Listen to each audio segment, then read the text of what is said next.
शहर के कोने में बना था शांति वृद्ध आश्रम।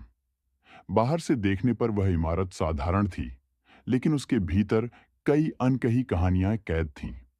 हर सुबह वहीं एक बुजुर्ग बाबा नीम के पेड़ के नीचे बैठकर सूरज उगते देखते थे। उनका नाम था रामदत्त शर्मा। एक दिन आश्रम में काम करने वाली नर्स मीरा ने उनसे पूछा, बाबा, आपके बच्चे आपको लेने क्यों नहीं आते? रामदत्त जी हल्की मुस्कान के साथ बोले, बेटी, जब वे छोटे थे तो हम उनके लिए पूरी दुनिया थे। आज उनकी दुनिया इतनी बड़ी हो गई है कि उसमें हमारे लिए जगह नहीं बची।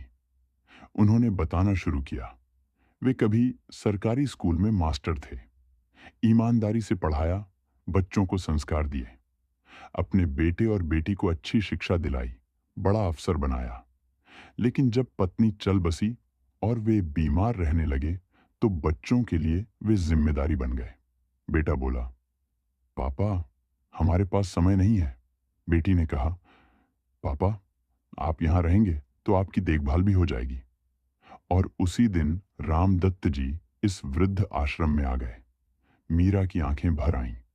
रामदत्त जी आगे बोले, बेटी, वृद्ध आश्रम इसलिए होते हैं क्योंकि समाज तेज हो गया है, रिश्ते धीमे पड़ गए हैं।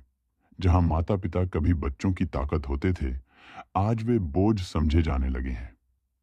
आश्रम में कोई मां थी जिसे बहू ने निकाल दिया था, कोई पिता था जिसके बेटे के पास समय नहीं था, और कोई ऐसा भी था जिसके अपने अब सिर्फ फोन में कांटेक्ट बनकर रह गए थे।